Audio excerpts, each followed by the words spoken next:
এই পৃথিবীতে যারা আল্লাহর বিরোধিতা করেছে তাদের শেষ পরিণাম হয়েছে ভয়ঙ্কর ও অপমানজনক।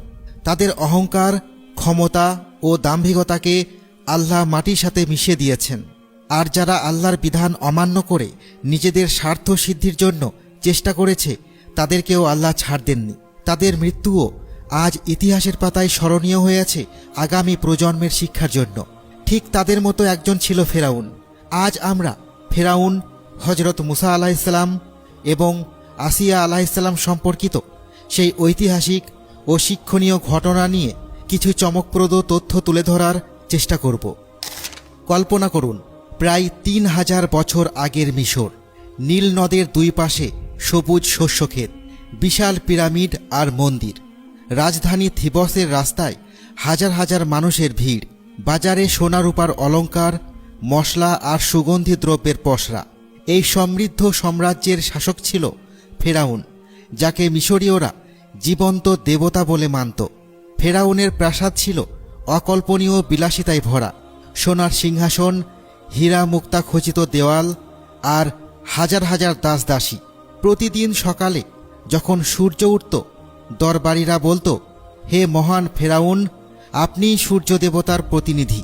আপনার ইচ্ছাই আইন, আপনার কথাই ধর্ম। কিন্তু এই সমৃদ্ধির পেছনে লুকিয়েছিল এক করুণ সত্য। মিশরে বাস করত বনি ইসরাইল, হজরত ইয়াকুব আলাইহিসসালামের বংশধর। একসময় হজরত ইউসুফ আলাইহিসসালামের কারণে তারা সম্মানিত ছিল, কিন্তু কালের পরিক্রমায় তারা হয়ে উঠেছিল ফেরাউনের দাস। প্রতিদিন ভোর হওয়ার আগেই বনি ইসরায়েলের পুরুষদের টেনে নিয়ে যাওয়া হতো ইটভাটায়। রোদে পুড়ে ঘামে ভিজে তারা বানাতো ইট ফেরাউনের প্রাসাদ আর মন্দিরের জন্য। নারীরা করত ঘরের কাজ, বাচ্চারা বড় হতো ভয় আর অপমানের মধ্যে। একদিন এক বৃদ্ধ ইসরায়েলি তার নাতিকে বলেছিল, বাবা, আমরা তো হজরত ইব্রাহিম আলাইহিসসালামের বংশধর, আল্লাহর নবীদের উত্তরসূরি, কিন্তু দেখো আজ আমাদের কি অবস্থা। ছোট্ট ছেলেটি জিজ্ঞাসা করল, দাদু, আল্লাহ কি আমাদের ভুলে গেছেন? বৃদ্ধ লোকটি আকাশের দিকে তাকিয়ে বলল, না বাবা, আল্লাহ কখনো ভোলেন না। তিনি সব কিছু দেখেন। একদিন তিনি আমাদের মুক্তি দিবেন। এরই মধ্যে একদিন রাতে ফেরাউন এক ভয়ঙ্কর স্বপ্ন দেখল। স্বপ্নে দেখল বনি ইসরায়েলের মধ্য থেকে এক আগুন বের হয়ে এসে তার সমস্ত প্রাসাদ পুড়িয়ে দিচ্ছে। ঘুম ভেঙে গেল ফেরাউনের, সারা শরীর ঘামে ভিজে গেল। সকালে ডাকল জ্যোতিষী আর পুরোহিতদের। তারা বলল, হে মহারাজ, বনি ইসরায়েলের মধ্যে এমন এক শিশু জন্ম নেবে যে আপনার সাম্রাজ্য ধ্বংস করবে। ফেরাউনের চোখ লাল হয়ে উঠল ক্রোধে। সে আদেশ দিল, বনি ইসরায়েলের প্রতিটি নবজাতক পুত্র সন্তানকে হত্যা করো, একটিও যেন বাঁচতে না পারে। মিশর জুড়ে শুরু হলো এক নারকীয় হত্যাযজ্ঞ। সৈন্যরা ঘরে ঘরে তল্লাশি চালাত, মায়েদের কোল থেকে কেড়ে নিয়ে নীল নদে ফেলে দিত নিষ্পাপ শিশুদের। রাতের অন্ধকারে শোনা যেত মায়েদের আর্তনাদ। এমনই এক ভয়ঙ্কর সময়ে বনি ইসরায়েলের এক ধর্মপরায়ণ পরিবারে জন্ম নিল এক শিশু। তার মা যখন তাকে প্রথম দেখল, মনে হলো যেন চাঁদের টুকরো, কিন্তু সাথে সাথেই ভয়ে কেঁপে উঠল। যদি সৈন্যরা জানতে পারে। 3 মাস পর্যন্ত লুকিয়ে রাখল সন্তানকে। কিন্তু একদিন আল্লাহর পক্ষ থেকে ইলহাম এলো, তোমার সন্তানকে একটি ঝুড়িতে রেখে নীল নদে ভাসিয়ে দাও। ভয় পেও না, আমি তাকে রক্ষা করব এবং তোমার কাছে ফিরিয়ে দেব। কি কঠিন পরীক্ষা! একজন মা কিভাবে তার সন্তানকে নদীতে ভাসিয়ে দেয়, কিন্তু আল্লাহর উপর ভরসা করে তিনি তাই করলেন। ছোট্ট মুসা আলাইহিসসালামকে একটি ঝুড়িতে রেখে আলকাতরা দিয়ে বন্ধ করে নদীতে ভাসিয়ে দিলেন। আর বোন মরিয়ম দূর থেকে অনুসরণ করতে লাগল। আর এখানেই শুরু হয় আল্লাহর অলৌকিক পরিকল্পনা। সেই ঝুড়ি ভাসতে ভাসতে পৌঁছালো ফেরাউনের প্রাসাদের ঘাটে। ফেরাউনের স্ত্রী আসিয়া আলাইহিসসালাম নদীর পাড়ে হাঁটছিলেন। ঝুড়ি দেখে কৌতূহলী হয়ে খুলে দেখলেন ভেতরে এক অপূর্ব সুন্দর শিশু। আসিয়া ছিলেন একজন দয়ালু নারী। গোপনে তিনি আল্লাহকে বিশ্বাস করতেন। শিশুটিকে দেখে তার মন গলে গেল। ফেরাউনের কাছে নিয়ে গিয়ে বললেন, এই শিশুটিকে আমরা পালন করি, হয়তো সে আমাদের উপকারে আসবে। ফেরাউন প্রথমে রাজি হল না, কিন্তু আল্লাহ তার অন্তরে দয়া দিলেন। সে বলল, ঠিক আছে, কিন্তু যদি এই শিশু কোনো সমস্যা করে। এইভাবে যে শিশুকে হত্যা করার জন্য ফেরাউন হাজার হাজার শিশু হত্যা করেছিল, সেই শিশুই বড় হতে লাগল তার নিজের প্রাসাদে, তার নিজের খরচে।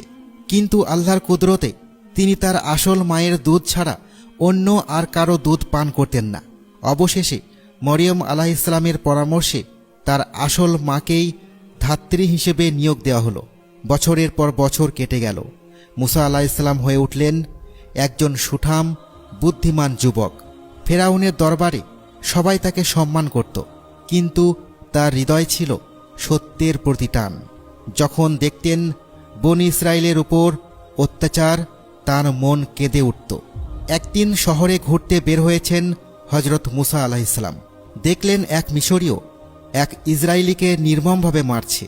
রাগে মুসা আলাইহিসসালাম সেই মিশরীয়কে এক ঘুষি মারলেন, কিন্তু তার শক্তি এত বেশি ছিল যে লোকটি সেখানেই মারা গেল। মুসা আলাইহিসসালাম ভয় পেয়ে গেলেন। এটা তো তিনি চাননি। পরদিন শুনলেন ফেরাউন তাকে হত্যার আদেশ দিয়েছে। তিনি মিশর ছেড়ে পালিয়ে গেলেন মাদিয়ান শহরে। মাদিয়ানে মুসা আলাইহিসসালাম হজরত শোয়েব আলাইহিসসালামের সাথে সাক্ষাৎ করলেন, তার মেয়েকে বিয়ে করলেন এবং 10 বছর সেখানে রইলেন। এই সময়টা ছিল তার জন্য প্রস্তুতির সময়। আল্লাহ তাআলা তাকে তৈরি করেছিলেন এক মহান দায়িত্বের জন্য। একদিন পরিবার নিয়ে মিশরের দিকে ফিরছিলেন। রাতে তুর পাহাড়ের কাছে এসে দেখলেন এক আশ্চর্য আলো। স্ত্রীকে বললেন, তোমরা এখানে অপেক্ষা করো, আমি আগুন দেখতে পাচ্ছি, হয়তো কিছু আগুন বা পথের সন্ধান পাব। যখন সেই আলোর কাছে পৌঁছালেন, দেখলেন একটি গাছ জ্বলছে কিন্তু পুড়ছে না। হঠাৎ শুনলেন আওয়াজ, হে মুসা, আমি আল্লাহ, সমগ্র জগতের প্রতিপালক। তোমার জুতা খুলে ফেলো, তুমি পবিত্র তুয়া উপত্যকায় আছো। মুসা আলাইহিসসালাম কেঁপে উঠলেন। আল্লাহ তাকে বললেন, তোমার হাতের লাঠি ফেলে দাও। লাঠি ফেলতেই সেটা হয়ে গেল বিশাল এক সাপ। মুসা আলাইহিসসালাম ভয়ে পিছিয়ে গেলেন। আল্লাহ বললেন, ভয় পেও না, এটা ধরো। যখন ধরলেন আবার লাঠি হয়ে গেল। এরপর আল্লাহ বললেন, তোমার হাত বগলে রাখো। যখন বের করলেন হাত চাঁদের মতো উজ্জ্বল, আবার রাখতেই স্বাভাবিক হয়ে গেল। আল্লাহ বললেন, হে মুসা, আমি তোমাকে আমার রাসূল হিসেবে মনোনীত করেছি। যাও ফেরাউনের কাছে, সে সীমা লঙ্ঘন করেছে, তাকে আমার দিকে ডাকো। মুসা আলাইহিসসালাম বললেন, হে আমার রব, আমি তো তাদের এক ব্যক্তিকে হত্যা করেছি, তারা আমাকে মেরে ফেলবে, আর আমার জিহ্বায় জড়তা আছে। আমার ভাই হারুন অধিক বাক্পটু, তাকে আমার সাথে পাঠান। আল্লাহ বললেন, তোমার প্রার্থনা কবুল হলো, তোমরা দুজনে যাও, আমি তোমাদের সাথে আছি, ভয় পেও না। হজরত মুসা আলাইহিসসালাম ও হারুন আলাইহিসসালাম ফিরে এলেন মিশরে, সোজা গেলেন ফেরাউনের দরবারে। ফেরাউন তাকে দেখে চিনতে পারল। ফেরাউন বলল, মুসা, তুমি ফিরে এসেছ? আমরা কি তোমার শিশুকালে লালন পালন করিনি, আর তুমি আমাদের একজনকে হত্যা করে পালিয়ে গিয়েছিলে? মুসা আলাইহিসসালাম শান্তভাবে বললেন, হ্যাঁ, সেটা ছিল একটা ভুল, কিন্তু আমার রব আমাকে ক্ষমা করেছেন এবং আমাকে তাঁর রাসূল বানিয়েছেন। ফেরাউন তখন হেসে জিজ্ঞাসা করল, তোমার রব আবার কে? তিনি বললেন, যিনি সব কিছু সৃষ্টি করেছেন এবং পথ দেখিয়েছেন, যিনি আকাশ ও পৃথিবীর মালিক। ফেরাউন রেগে গেল, আমি ছাড়া তোমাদের আর কোনো রব নেই, আমি তোমাদের সর্বোচ্চ প্রভু। মুসা আলাইহিসসালাম বললেন, হে ফেরাউন, আমি এসেছি তোমাকে সত্যের দিকে ডাকতে, বনী ইসরায়েলকে আমার সাথে যেতে দাও। ফেরাউন বলল, কি প্রমাণ আছে তোমার যে তুমি আল্লাহর রাসূল? মুসা আলাইহিসসালাম তার লাঠি ফেলে দিলেন, সাথে সাথে সেটা বিশাল সাপ হয়ে গেল। দরবারীরা ভয়ে পালাতে লাগল। তারপর হাত বের করলেন, উজ্জ্বল সাদা। ফেরাউন কিছুক্ষণ স্তব্ধ হয়ে রইল, তারপর বলল, এ তো জাদু, আমার জাদুকরদের ডাকো। মিশরের সব নামকরা জাদুকরদের ডাকা হলো। এক বিশাল ময়দানে হাজার হাজার মানুষ জমা হলো। ফেরাউন ঘোষণা করল, যে জিতবে তাকে বিশাল পুরস্কার দেওয়া হবে। জাদুকররা তাদের লাঠি আর রশি ফেলল। জাদুর প্রভাবে সেগুলো সাপের মতো নড়তে লাগলো। মানুষ ভয়ে চিৎকার করতে লাগলো। মুসা আলাইহিসসালাম একটু ভয় পেলেন। আল্লাহ বললেন, ভয় পেও না, তোমার লাঠি ফেলো। যখন হজরত মুসা আলাইহিসসালাম লাঠি ফেললেন, সেটা এক বিশাল সাপ হয়ে সব জাদুকরদের সাপ গিলে ফেলল।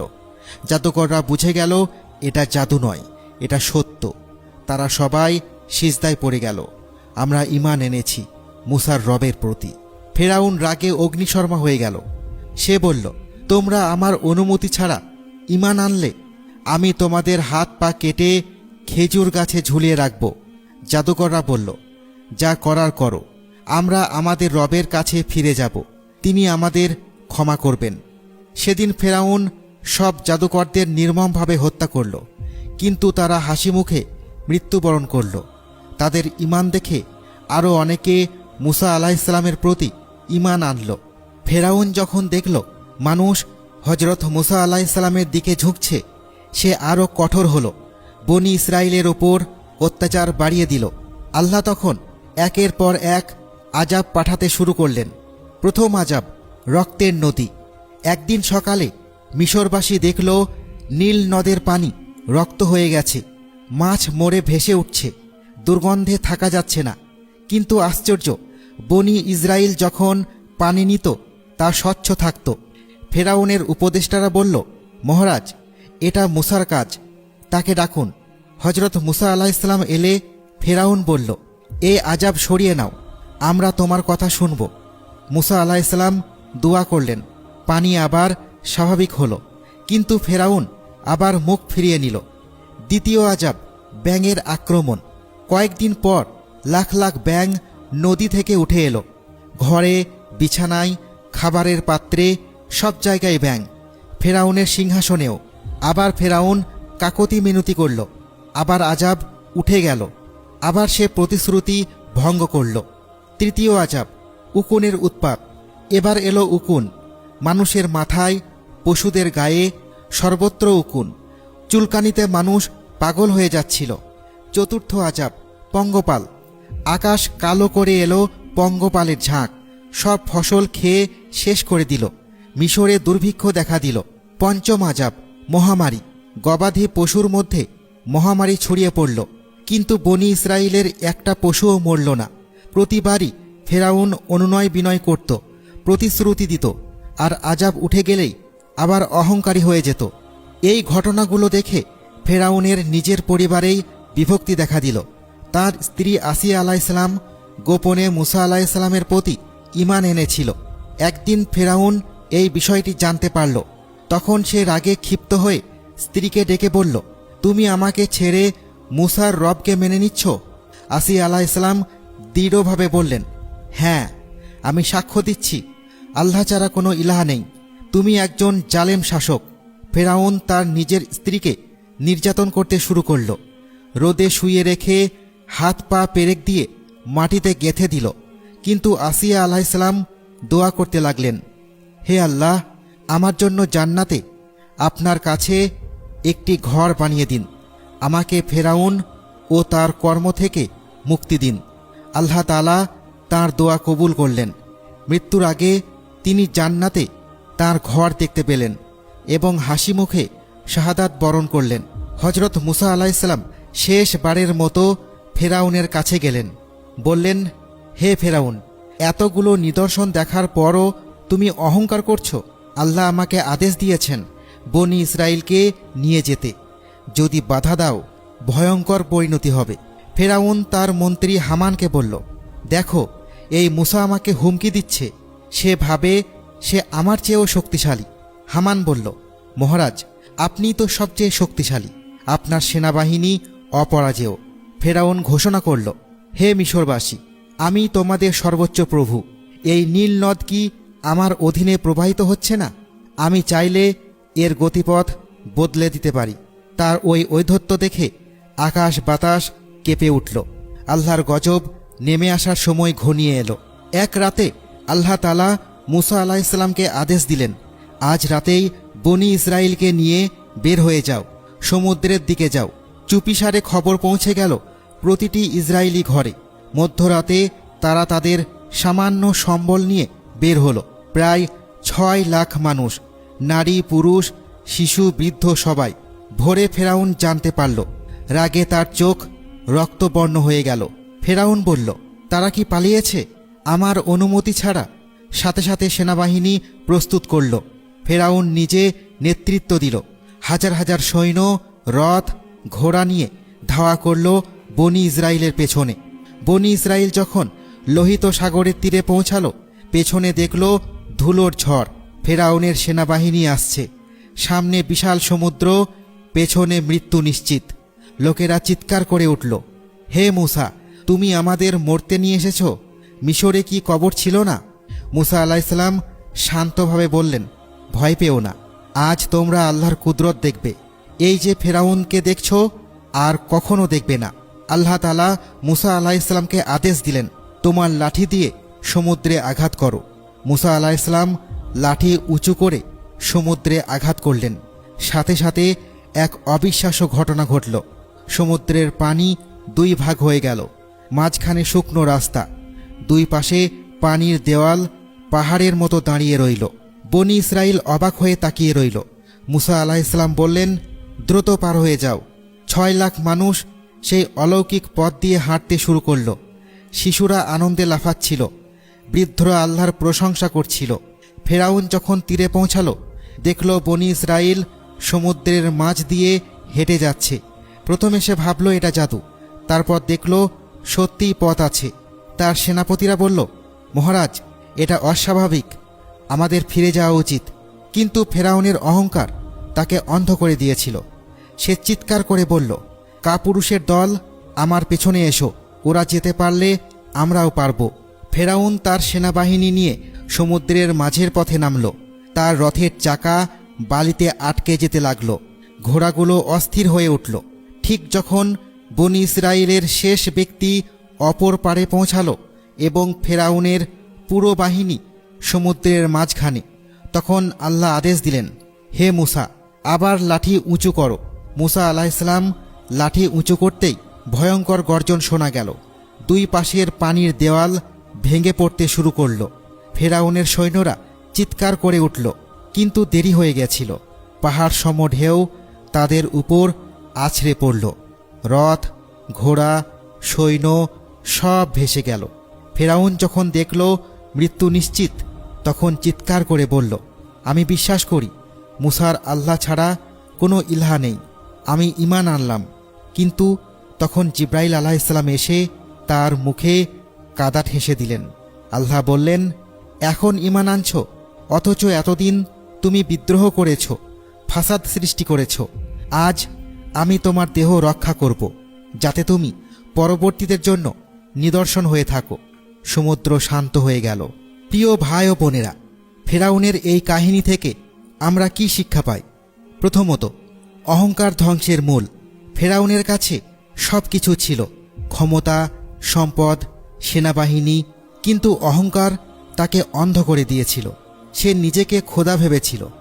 আল্লাহ বলেন, নিশ্চয় আল্লাহ অহংকারীদের পছন্দ করেন না। দ্বিতীয়ত, আল্লাহর পরিকল্পনা অমোঘ। ফেরাউন যে শিশুকে হত্যা করতে চেয়েছিল, আল্লাহ সেই শিশুকেই তার নিজের ঘরে বড় করলেন। আমরা যত পরিকল্পনাই করি না কেন, আল্লাহর পরিকল্পনাই বাস্তবায়িত হয়। তৃতীয়ত, জুলুমের পরিণতি ভয়াবহ। ফেরাউন বছরের পর বছর বনি ইসরায়েলের উপর অত্যাচার করেছে, কিন্তু আল্লাহ সব দেখেছিলেন। সময় এলে তিনি জালেমদের ধ্বংস করেন। চতুর্থত, তওবার দরজা সবসময় খোলা থাকে না। ফেরাউন বারবার সুযোগ পেয়েছিল, কিন্তু সে প্রতিবার প্রতারণা করেছে। মৃত্যুর সময় তওবা করতে চাইলেও তখন আর সময় ছিল না। আজ আমরা যখন ফেরাউনের মমি দেখি মিশরের জাদুঘরে, তখন মনে পড়ে আল্লাহর কথা, আমি তোমাকে পরবর্তীদের জন্য নিদর্শন বানিয়ে রাখব। হাজার হাজার বছর পরও তার দেহ অক্ষত আছে। সে নিজেকে অমর ভেবেছিল, সে আজ মৃত্যুর নিদর্শন। যে নিজেকে সর্বশক্তিমান ভেবেছিল, সে প্রমাণ করল আল্লাহই একমাত্র সর্বশক্তিমান। আসুন আমরা ফেরাউনের ভুল থেকে শিক্ষা নিই, অহংকার ত্যাগ করি, আল্লাহর কাছে বিনয়ী হয়। মনে রাখি, যত বড় ক্ষমতাই থাকুক, যত সম্পদই থাকুক, একদিন সবাইকে আল্লাহর কাছে ফিরে যেতে হবে। আল্লাহ আমাদের সবাইকে সঠিক পথে চলার তৌফিক দান করুন। আমিন।